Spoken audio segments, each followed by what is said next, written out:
Hi guys, நான் இன்னைக்கு உங்களுக்கு ஒரு சூப்பரான ஒரு ஜாம்பி மூவி ஒன்று கொண்டு வந்திருக்கேன். டென்மார்க்ல இருக்க ஒரு அழகான சின்ன டவுன்ல வயசானவங்க கிட்ட இருந்து ஒரு வைரஸ் ஸ்ப்ரெட் ஆகுது. இந்த வைரஸ்க்கு மாத்து மருந்து இல்ல, மாத்து மருந்தும் கண்டுபிடிக்கல. அதனால அந்த டென்மார்க்கோட மிலிட்டரி ஃபோர்ஸும் இந்த சின்ன டவுனை உள்ளேயும் போடாம வெளிலையும் யாரையும் வர விடாம உள்ள இருக்கவங்களுக்கு சின்னதா ஒரு அறிகுறி தெரிஞ்சாலும் கருணையே காட்டாம சாகடிக்காங்க. அதுல நம்ம ஹீரோட ஃபேமிலியும் ஒண்ணு வாழ்வா சாவாங்குத போராட்டத்துல அங்க இருந்து தப்பிச்சாங்களா இல்லையான்னு தான் மீதி கதை. இந்த மூவியோட பேரு வாட் பி பிகம். டென்மார்க்ல இப்போ சம்மர் சீசன் ஆரம்பிச்சுட்டு சிட்டியை விட்டு வெளில இருக்கிறதுலே ரொம்ப அமைதியான இடம்னா சர்கன் ஃப்ரீன்னு சொல்லப்படுது அந்த டவுன் தான். இந்த இடத்துல தான் டைனோ ஃபேமிலி வாழ்ந்துகிட்டு இருக்காங்க. இவனோட பேர் தான் குஸ்டா. வீட்டுக்கே அடங்காத தலைப்புல வெளில சுத்திட்டு திரும்ப வீட்டுக்கு வரும்போது அவங்க ஏத்த வீட்டுல பூசா ஒருத்தங்க குடி வராங்க. பார்த்ததும் பக்கத்து வீட்டுக்கு பூசா வந்த பொண்ணு ரொம்ப பிடிச்சு போகுது. இப்ப அங்க இருந்து வீட்டுக்கு வந்தா இவங்க தான் குஸ்டாவோட அம்மா. இவங்க ரொம்ப கண்டிப்பானவங்க. குஸ்டாவுக்கும் மாஜிங்கிற ஒரு லிட்டில் சிஸ்டர் ஒருத்தி இருக்கா.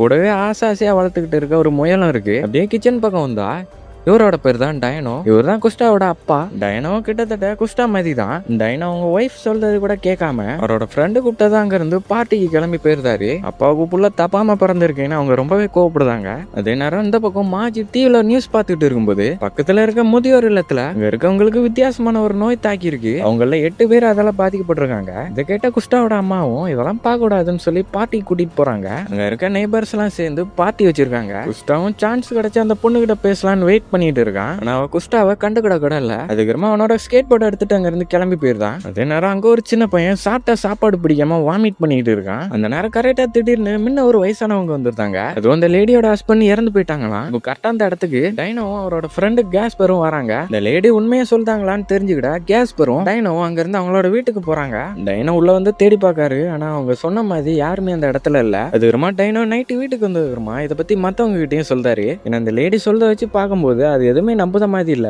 அந்த இடத்துல இறந்ததா சொன்னா அவங்க ஹஸ்பண்டையும் காணும். ஒருவேளை அந்த லேடி ஏதோ கனவு கண்டுட்டு தான் அந்த மாதிரி பேசிக்கிட்டு இருக்காங்கன்னு தோணுது. அவங்க அந்த மாதிரி பேசிக்கிட்டத பார்த்த குஸ்டாவும் அங்க இருந்து கிளம்பி ரூமுக்கு போயிருந்தான். ஏத்த வீட்டுல புதுசா வந்த பொண்ணு ட்ரெஸ் சேஞ்ச் பண்ணிட்டு இருக்கா. குஸ்டாவும் அங்க நடக்குது எல்லாத்தையும் ஒளிஞ்சிருந்து பாத்துக்கிட்டு இருக்கான். ஆனா அந்த பொண்ணு அவன் பாக்குறத எப்படியா பாத்துருதா. அதனால கட்டணம் மூடிட்டு போகும்போது அவங்க ஸ்ட்ரீட்ல இருந்து ஒரு ஆம்புலன்ஸ் போகுது. அதுக்கு அடுத்த நாள் குஸ்டா ஸ்கேட்டிங் பண்ணிட்டு இருக்கும்போது கரெக்டா ஏத்த வீட்டுல இருந்து அந்த பொண்ணும் அங்க இருந்து வெளில வரா. அது வெறுமா அவகிட்ட பேச்சு கொடுக்க ஆரம்பிக்கான். இப்போ 2 பேரும் அறிமுகம் ஆயிடுதாங்க. அந்த பொண்ணோட பேரு சோனியா. சோனியாவுக்கு இந்த இடத்த பத்தி தெரியாததுனால அந்த இடத்த சுத்தி பார்க்கலான்னு வெளில வந்திருக்கா. அதனால சோனியாவுக்கு இந்த நகரத்தை சுத்தி காமிக்க குஸ்டா ஹெல்ப் பண்ணான். ஒரு பக்கம் கார்டன் டைனோவை பார்த்தா அவர் வேலை செஞ்சுட்டு இருக்கும்போது திடீர்னு ஏதோ ஒரு கார் சத்தம் கேக்கு வந்து பார்த்தா அந்த இடத்துல ஆக்சிடென்ட் நடந்திருக்கு. அதே நேரம் அந்த இடத்துக்கு ஆம்புலன்ஸும் போலீஸும் வராங்க. ஆனா அவங்க அந்த ஆக்சிடென்ட் கண்டுக்கிடாமலே அங்க இருந்து போயிருந்தாங்க. அங்க நடக்கிறதெல்லாம் பார்த்தா டைனோவுக்கு அங்க ஏதோ தப்பா இருக்கதா தோணுது. ஒரு பக்கம் குஸ்டாவும் சோனியா கூட்டிட்டு அவனுக்கு பிடிச்ச இடத்துக்கு கூட்டிட்டு வரான். அந்த காட்டு பகுதியில 2 பேரும் பேசிக்கிட்டே நடந்து வராங்க. அதே நேரம் கரெக்டா அந்த காட்டுக்குள்ள ஏதோ ஓடுத மாதிரி இருக்கு. இதை பார்த்த குஸ்டாவும் அது என்னன்னு பாக்கிறதுக்காண்டி சோனியா அங்க இருந்து காட்டுக்குள்ள கூட்டிட்டு போறான். ஒரு பக்கம் டைனாவும் மத்தவங்களும் நியூஸ பாத்துக்கிட்டு இருக்காங்க. ஏன்னா அவங்க இருக்க இடத்த சுத்தி ஒரு வைரஸ் ஒன்று பரவிக்கிட்டு இருக்கு. அதனால யாரும் அந்த இடத்த விட்டு போகாத மாதிரி அவங்க அந்த இடத்தையே பிளாக் பண்ணி வச்சிருக்காங்க. ஒருவேளை யாருக்கும் உடம்பு சரியில்லாம போயிட்டுனா ஹாஸ்பிட்டலுக்கோ டாக்டரையோ பார்க்க கூடாது. இந்த நியூஸ்ல சொல்லிக்கிட்டு இருக்க மாதிரி 918க்கு போன் பண்ணி இன்ஃபார்ம் பண்ணணும். இப்போ அவங்க பொண்ணு மாஜை தேடி பார்க்காங்க. கரெக்டா மாஜும் வெளில ஒரு வயசானவங்க கிட்ட பேசிக்கிட்டு இருக்கா. இதை பார்த்து அவங்க அம்மாவும் அந்த வயசானவங்க கிட்ட இருந்து மாஜை கூட்டிட்டு வந்துருந்தாங்க. அதே நேரம் குஸ்டாவை காணும். அவங்க அப்பாவும் கார்ல ஊர் முழுக்க குஸ்டாவை தேடிக்கிட்டு இருக்காரு. ஒரு பக்கம் காட்டுக்குள்ள போன 2 பேத்தையும் பார்த்தா அவங்க போற இடம் பூராமே பிளட்டா இருக்கு. இந்த பிளட்டை ஃபாலோ பண்ணி காட்டுக்குள்ள போனா அந்த இடத்துல ஒரு மான் ஒண்ணு கொடூரமா செத்து கிடக்கு. அதை பார்த்து அவங்க பயப்படும் போது அவங்கள சுத்தி இருக்க இடம் பூராமே ஒரு சைரன் சத்தம் கேக்கு. அதுக்கப்புறமா 2 பேரும் வீட்டுக்கு போயிருந்தாங்க. ஆனா குஸ்டா வீட்டுக்கு வந்ததும் டைனா குஸ்டாவை தேடி ஊர் முழுக்க அலைஞ்சிட்டு ரொம்ப கோவமா ஏன் போனா எங்க போனன்னு கேள்வி மேல கேள்வி கேட்டதும் எங்க போனாலும் உங்ககிட்ட சொல்லிட்டு போனோமான்னு கோவத்துல அங்க இருந்து கோச்சிட்டு போயிருந்தான். அன்னைக்கு சாப்பிடும்போது கூட குஸ்டா அவங்க அப்பா வந்ததும் பாதிலே சாப்பாட வச்சுட்டு அங்க இருந்து ரூமுக்கு கிளம்பி போயிருந்தான். நைட் வரைக்கும் ரூமுக்குள்ளேயே கேம் விளையாடுதான். இப்போ கரெக்டா அந்த பக்கம் சோனியா வந்ததும் எப்பவும் போல அவளை ஒளிஞ்சிருந்து பாக்கான். ஆனா அந்த தடவை சோனியா அவனோட கையை காட்டுதா. அவங்க 2 பேருமே நல்ல ஃப்ரெண்ட்ஸ் ஆகிட்டாங்க. நைட்டு கூட குஸ்டா சோனியாவுக்காக அவளை இம்ப்ரெஸ் பண்ணதுக்கு அவங்க கிட்ட இருந்த ராக்கெட் எல்லாம் மேல பறக்க விட்டுக்கிட்டு இருக்கான். அப்படின்னு ஒரு பக்கம் ஸ்டார்டிங்ல வந்த அந்த வயசான லேடி தூங்கிட்டு இருக்கும்போது அவங்க நாய் பயங்கரமா குலைச்சிக்கிட்டு இருக்கு. என்னன்னு பாக்கிறதுக்காக அங்க இருந்து மெதுவா வராங்க. அந்த நாயும் குலைக்குது. அதை நிப்பாட்டுது. மெதுவா அங்க இருந்து ஹாலுக்கு வராங்க. டிவி ஆன்ல இருக்கு. இறந்து போன அவங்க ஹஸ்பண்ட் தான் வந்துட்டாங்களான்னு தேடி பார்க்கும்போது திடீர்னு ஏதோ ஒண்ணு வந்து அந்த வயசான லேடிய கொடூரமா சாகடிக்கி ஒரு பக்கம் எல்லாருமே அசந்து போய் தூங்கிட்டு இருக்காங்க. குஸ்டாவுக்கும் ஏதோ ஒரு சத்தம் கேக்கு. அதனால ஜன்னல் வழியா வெளில அட்டி பார்க்கான். அந்த இடத்துல பெரிய பெரிய ட்ரக் எல்லாம் போகுது. அதை சுத்தி லேசர் கன் வச்சிருக்க மிலிட்டரி ஃபோர்ஸ் நிறைய பேர் இருக்காங்க. இதை பார்த்த டைனாவும் மத்தவங்களும் அவங்க ஃபேமிலியில இருக்க எல்லாரும் பத்திரமா இருக்க தெரிஞ்ச வருமா அவங்க கிட்ட பேசுறதுக்காண்டி வெளில வராரு. ஆனா அங்க வந்து அவங்க கிட்ட டைனா எப்படியாட்டு பேச ட்ரை ட்ரை பண்ணாரு. அவங்க டைனோ பேசுறது எதுவுமே கேட்காம டைனோ மிரட்டி அங்கிருந்து வீட்டுக்குள்ள அனுப்புதாங்க. இப்ப என்ன பண்ணுன்னு தெரியாம நியூஸை பார்க்காங்க. இந்த இடத்துல வைரஸ் வேகமா பரவிக்கிட்டு இருக்கிறதுனால யாராலையும் உள்ளேயும் வர முடியாது, இங்க இருக்கவங்களாலையும் வெளில போக முடியாது. அவங்க இந்த மொத்த நகரத்தையுமே ஒரு தடுப்பு சுவரை வச்சு அடைச்சிட்டாங்க. இந்த வைரஸ்க்கு மாத்து மருந்து இன்னுமே அவங்களால கண்டுபிடிக்க முடியல. அது மட்டும் இல்லாம இதுவரைக்கும் இறந்தவங்களோட எண்ணிக்கையை கூட அவங்க சொல்ல மாட்டாங்க. ஒரு பக்கம் டைனோட ஃப்ரெண்ட் கேஸ்பரும் அவங்க ஒய்ஃப் ஆனாவும் என்ன நடந்துகிட்டு இருக்குன்னு டிவியை பார்த்துக்கிட்டு இருக்காங்க. இந்த வைரஸ் கிட்ட இருந்து தப்பிக்க இன்ஸ்ட்ரக்ஷன் எல்லாம் கொடுக்காங்க. இப்ப எதர்ச்சியா கேஸ்பரும் இரும ஆரம்பிக்காரு. இதை பார்த்தா அவங்க ஒய்ஃப் ஆனாவும் ஒரு அடி தள்ளி போய் உட்காந்துக்கிட்டாங்க. இந்த குழப்பத்துக்கு நடுவுல அங்க ஒருத்தர் எல்லாத்தையும் பேக் பண்ணி அங்க இருந்து கிளம்பணும்னு நினைக்கும் போது அங்க இருக்கவங்க விட மாட்டாங்க. அதையும் மீறி அந்த ஆளை தப்பிக்க பாக்காரு. அவங்க கரணையை காட்டாம கண்ணை வச்சு இந்த ஆளை சுட்டு பிடிக்காங்க. இதை மேல இருந்து பார்த்தா குஸ்டாவும் பயந்து போறான். அவங்க அப்பா அம்மாவும் வெளில என்ன நடக்குன்னே புரியாம ஷாக் ஆகி போயிருக்காங்க. இது எல்லாமே அதுக்கு அடுத்த நாளும் தொடருது. அந்த இடத்துல அந்த வைரஸ் பரவாம எல்லா இடமே ஸ்ப்ரே பண்ண ஆரம்பிக்காங்க. அது ரொம்ப குஸ்டாவோட ஃபேமிலியில இருக்க எல்லாரையும் வாயை திறக்க சொல்லி அவங்க வைரஸால பாதிக்கப்பட்டாங்களா இல்லையான்னு செக் பண்ணாங்க. அவங்களால வீட்டை விட்டு வெளில வர முடியாது, அதனால நியூஸை பார்க்காங்க. இப்போ அவங்க இருக்க இடத்துக்கு கொஞ்சம் தூரத்துல இருக்க யூனிவர்சிட்டியில வைரஸால பாதிக்கப்பட்டவங்களை குணப்படுத்த ஒரு மெடிக்கல் கேம்ப் ஒன்று வச்சிருக்காங்க. அங்க இருந்து அந்த டாக்டரும் கூடிய சீக்கிரமே மாத்து மருந்தை கண்டுபிடிப்பேன்னு சொல்றாரு. ஆனா அந்த ரிப்போர்ட்டர் கேட்குத எதுக்குமே அவங்க சரியான பதில் சொல்ல மாட்டாங்க. இது வரைக்கும் வெளில இருக்கவங்களுக்கு அது என்ன வைரஸ், அந்த வைரஸால பாதிக்கப்பட்டவங்க எப்படி இருப்பாங்கன்னு ஒன்னும் தெரியாது. ஒரு பக்கம் காஸ்பர் வர வீட்டுல அவங்க ஒய்ஃப் ஆனா இருந்து தப்பிச்சு போக ட்ரை பண்ணாங்க. தடுத்து நிறுத்தும் போது வெளில இருந்தவங்க அந்த வீட்டை ஒரு கேரி பை மாதிரி ஒரு கவரால கவர் பண்ணாங்க. ஆனாவும் எப்படியாவது தப்பிக்கலாம்னு நினைச்சா அவங்க கரணையை கட்டாம ஆனாவை சுட பார்க்காங்க. நல்ல வழியா கேஸ்பர் அவங்கள காப்பாத்தாரு. ஒரு பக்கம் குஸ்டாவும் அங்க நடக்குதே புரியாம ஆனாவை பார்த்துக்கிட்டு இருக்கான். ஏன்னா அவங்களோட ஒவ்வொரு வீட்டையும் பெரிய கேரி பேக்கால கவர் பண்ணாங்க. இப்போ அவங்களால சூரிய வெளிச்சத்தை கூட பார்க்க முடியாது. அதனால அவங்க போன சம்மருக்கு பீச்சுக்கு போனதை எல்லாத்தையுமே டிவில போட்டு பார்த்துக்கிட்டு இருக்காங்க. ஆனா அந்த சந்தோஷத்தையும் கெடுக்குத மாதிரி அந்த வீட்டுல பவர் கட் ஆகுது. வெள்ளையும் யார கூப்பிடுதாங்க. டைனோ வந்து பாக்காரு. வெள்ள இந்த மிலிட்டரியை சேர்ந்தவங்க இருக்காங்க. டைனோவும் அவர் வச்சிருந்த குப்பைகள் எல்லாத்தையும் வெள்ள தட்டிட்டு அவங்களுக்காக கொடுத்த சாப்பாடையும் தண்ணியும் டைனோ கொண்டு வராரு.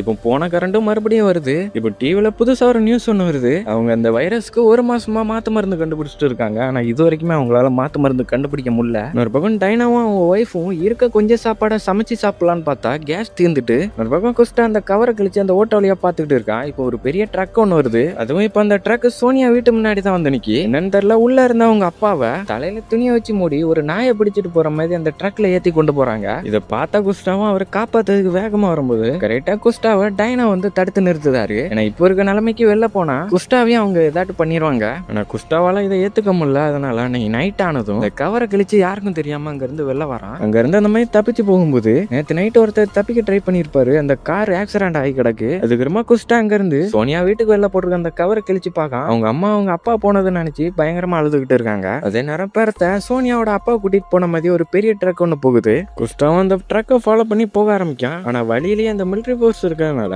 அவங்க கிட்ட மாட்டாம ஒரு வேலிகளை நனைஞ்சு நியூஸ்ல சொன்ன மாதிரி ஒரு யூனிவர்சிட்டிய மெடிக்கல் கேம்பா மாத்திருப்பாங்க. அந்த இடத்துக்குள்ள வரான். அந்த கிளாஸ் சொல்லி அந்த பக்கம் பார்க்கும்போது இப்போ பிடிச்சிட்டு வந்த எல்லாரையுமே அவங்க வேற எங்கேயோ கொண்டு போயிட்டு இருக்காங்க. அவங்க எங்க போறாங்கன்னு கண்டுபிடிக்க குஸ்டாவும் இந்த மிலிட்டரி சேர்ந்தவங்களை ஃபாலோ பண்ணி வந்து ஒரு குப்பை தொட்டி மேலே ஏறி அந்த பக்கம் எட்டி பார்க்கான். கொஞ்ச நேரத்துக்கு முன்னாடி பிடிச்சிட்டு போன எல்லாரையும் சாகடிச்சு அங்க இருக்க அந்த ஜேசிபி யூஸ் பண்ணி அவங்கள குப்பை தொட்டியில போடுதாங்க. ஆனா குஸ்டாவுக்கு அது ஜாம்பின்னு தெரியாது. அதனால அங்க கொண்டு வந்த எல்லா ட்ரக்கோட டோரையும் ஓபன் பண்ணி விட்டுட்டு ஓடுதான். இப்போ அவங்க கொண்டு வந்த எல்லா ஜாம்பிஸும் வெளில வர ஆரம்பிக்கி குஸ்டாவும் அவங்க கையில மாட்டாம அந்த இடத்த விட்டு தப்பிச்சிருந்தான். அந்த இடத்துல இருந்தவங்களும் கார்ல அங்க இருந்து தப்பிச்சு போறாங்க.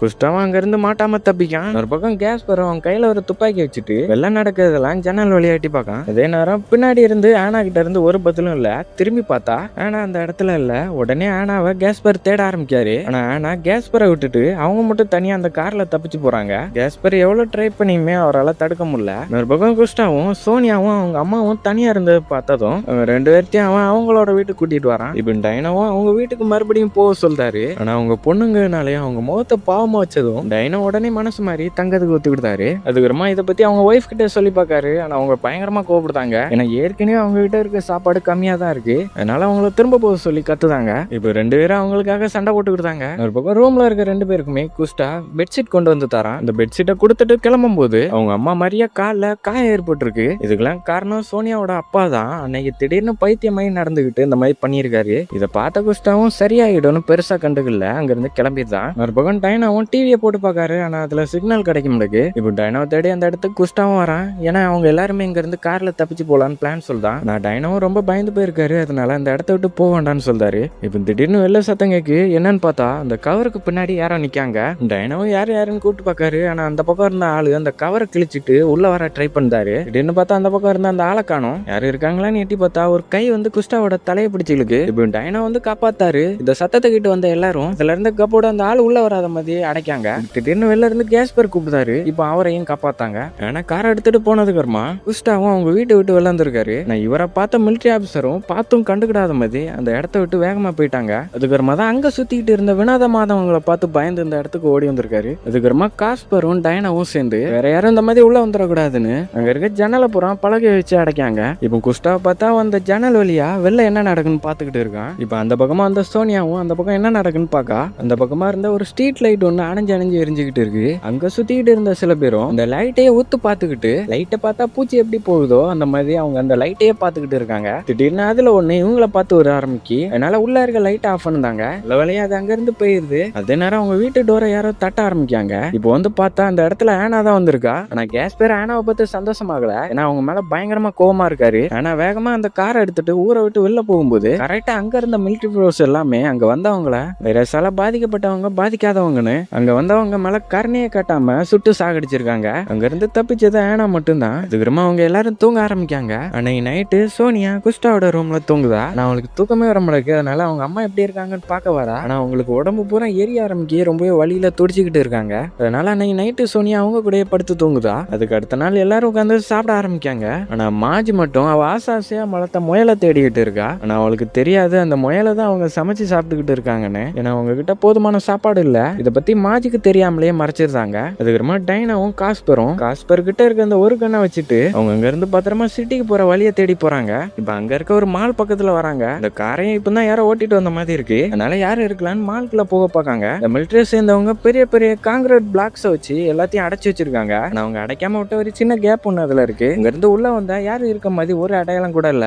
ஒரு பக்கம் தூங்கிட்டு இருந்த சோனியை எந்திரிச்சு பார்க்கா. நான் எந்திரிச்சு பார்க்கும்போது அவங்க அம்மா இறந்து போயிட்டாங்க. இப்ப கரெக்டா குஸ்டாவும் வரான். அவங்களால அவங்க பாடியை வெளில கொண்டு போய் அடக்கம் பண்ண முடியாது. அதனால ஒரு துணியால போத்தி வச்சிருக்காங்க. ஒரு பக்கம் டைனாவும் காஸ்பரும் அவங்க அந்த ஊரோட எல்லைக்கு வராங்க. ஆனா அந்த இடத்துல ஏகப்பட்ட கார் இருக்கு. இவங்களுமே தப்பிக்க நினைச்ச எல்லாருமே இறந்து போய் கிடக்காங்க. மேல இருந்த ஒரு ஸ்பீக்கர் வழியா ஒரு ஆபீசர் 3 நிமிஷத்துக்குள்ள அங்க இருந்து திரும்பி போய் ஆகணும். கரெக்டா அவங்க சுட ஆரம்பிக்கிறதுக்கு முன்னாடி டைனோ காஸ்பர் அதுல இருந்து காப்பாத்தாரு. நல்ல வழியா 2 பேரும் அதுல இருந்து தப்பிக்காங்க. ஒரு பக்கம் சிவ பூஜையில கரடி பூந்த மாதிரி அவங்க அம்மா வீடு பூரா தேடி பார்த்தாங்க. நான் எவ்வளவு தேடியுமே அவங்களால மாஜை கண்டுபிடிக்க முடியல. அதனால 2 பேரும் மாஜை தேடி அங்க இருந்து வெளில போறாங்க. ஒரு வழியிலே ஒரு மிலிட்டரி ஆபீசர் இறந்து போய் கிடக்காரு. அதுக்கப்புறமா அங்க இருந்து ஒரு வீட்டுக்குள்ள தேடி பார்க்காங்க. அந்த வீட்டுக்குள்ள இருந்தவங்க எல்லாம் ஏற்கனவே இறந்துட்டாங்க.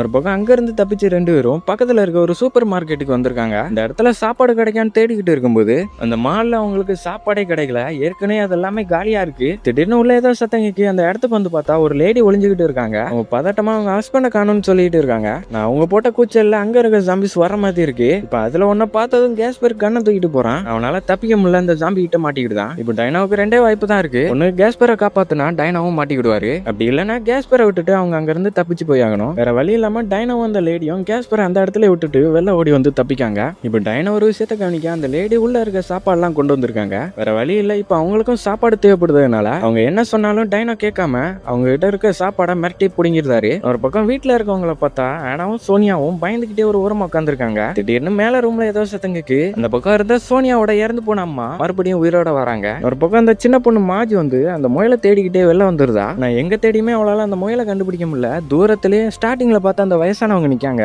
மாஜி அந்த முயலை பாத்தீங்களா அவங்க கிட்ட விசாரிக்கும் போது அவங்க ஜாம்பியா மாறினதை பார்த்து கத்த ஆரம்பிக்கா. இப்ப இந்த சத்தத்தை கேட்ட டைனாவும் இன்னொரு பக்கம் இருந்து வந்துகிட்டு இருந்த குஸ்டாவும் வேகமா அங்க இருந்து மாஜை தேடி போறாங்க. ஆனா மத்தவங்க வரதுக்குள்ள மாஜி அவங்க கிட்ட மாட்டிக்கிடுதா. குஸ்டா அந்த லேடியை சாகடிச்சு மாஜை காப்பாத்தான். அதே நேரம் அங்க வந்து ஜாம்பியை டைனோ சாகடிக்காரு. இருந்தாலும் அங்க ஏகப்பட்ட ஜாம்பிஸ் வர ஆரம்பிச்சு. அதனால அவங்க 3 பேரும் மாஜை தூக்கிட்டு அங்க இருந்து வேகமா வீட்டுக்கு வந்து தப்பிக்காங்க. இப்ப குஸ்டா வீட்டுக்கு வந்ததும் சோனியா தேடி வரான். ஆனா சோனியா ஏற்கனவே ஜாம்பியா மாறின அவங்க அம்மாவை சாகடிச்சிட்டா. ஒரு பக்கம் டைனாவும் கொஞ்சம் நிம்மதியாகிறதுக்குள்ள அந்த பக்கம் டோரை திறந்துட்டு உள்ள இருந்த ஆனா வரா. சோனியாவோட அம்மா கடிச்சதுல ஆனோ இப்போ ஜாம்பியா மாறிட்டா. நான் டைனா கண்ணை வச்சு அவளையும் சாகடிச்சிட்டு அங்க இருந்து மாஜை பார்க்க உள்ள வராரு. என்ன ஜாம்பியால கடிப்பட்ட மாஜியும் எப்போனாலும் ஜாம்பியா மாறலாம். அதனால டைனோ பெத்த பொண்ணுன்னு கூட பார்க்காம மாஜை சாகடிக்க அவங்க ஒய்ஃப் கிட்ட பேசாங்க. ஆனா அவங்களுக்கு இதுல துளி கூட விருப்பம் இல்ல. அதே நேரம் அவங்க வீட்டுக்கு ஏகப்பட்ட ஜாம்பிஸ் படையெடுத்து வர ஆரம்பிக்கி. எண்ணிக்கையில நிறைய இருந்ததுனால அந்த ஜாம்பி வீட்டுக்குள்ளேயே வந்துருது. டைனாவும் அவர் இருந்த ரூம் தெரியாம எப்படியே லாக் பண்ணாரு. ஒரு பக்கம் மேல இருந்த குஸ்டாவும் அந்த கதை ஒரு வேலையை லாக் பண்ணான். அதே நேரம் சோனியாவோட அம்மா மறுபடியும் எந்திரிச்சிருந்தாங்க. இதை பார்த்த சோனியாவும் கீழே இருந்த கத்தி எடுத்து அவங்க அம்மாவோட தலையில குத்தி சாகடிக்கா. அதுக்கப்புறமா அவங்க 2 பேரும் ஜன்னல் வழியா தப்பிச்சு போக பிளான் பண்ணாங்க. இப்போ குஸ்டாவும் அதுங்களை திசை திருப்ப அவங்க கிட்ட கொஞ்சமா இருந்த வெடிய அந்த சாம்பி பக்கத்துல கொளுத்தி போடுதான். அதை பார்த்த சாம்பிஸ் எல்லாமே சில மாதிரி ஆகிடுது. கரெக்டா அங்க இருந்து தப்பிச்சு போற கடைசி நிமிஷத்துல அந்த வெடி முழுசா எரிஞ்சு முடிச்சதுனால அந்த சாம்பிஸ் எல்லாம் அவங்கள துரத்த ஆரம்பிக்கி. ஒரு பக்கம் அவங்க அம்மா மாஜை கட்டி பிடிச்சு அழுதுகிட்டு இருக்காங்க. கொஞ்ச நேரத்திலேயே மாஜி அந்த சாம்பியா மாறி அவங்கள கடிக்க ஆரம்பிக்கா. இதை பார்த்தா டைனாவும் மாஜி சுட பாக்காரு. அவரால் முடியல. என்னதான் சாம்பியா மாறினாலும் மாஜி இன்னும் அவரோட பொண்ணு தான். இந்த சாம்பியும் பக்கத்துல வருது. ஆனா அந்த கண்ணை வச்சு சுடாம அவரும் சாம்பியா மாறின மாஜி கிட்ட மாட்டிக்கிட்டாரு. அதுக்கு அடுத்த நாள் தப்பிச்சு போன 2 பேரும் அங்க இருந்து காட்டுக்குள்ள ஓடிக்கிட்டு இருக்காங்க. அந்த டவுன்ல இருந்து தப்பிச்சது இவங்க 2 பேர் மட்டும்தான். இப்போ அவங்க 2 பேரும் சிட்டியை நோக்கி போயிட்டு இருக்காங்க. அப்படியே இந்த படம் ஒரு முடிவுக்கு வருது. இந்த மூவி பிடிச்சிருந்தா மறக்காம லைக் பண்ணிருங்க. நம்ம சேனலை சப்ஸ்கிரைப் பண்ணாதவங்க சப்ஸ்கிரைப் பண்ணி வச்சுக்கோங்க. இது மாதிரி இன்னொரு மூவில பார்க்கலாம். பாய்.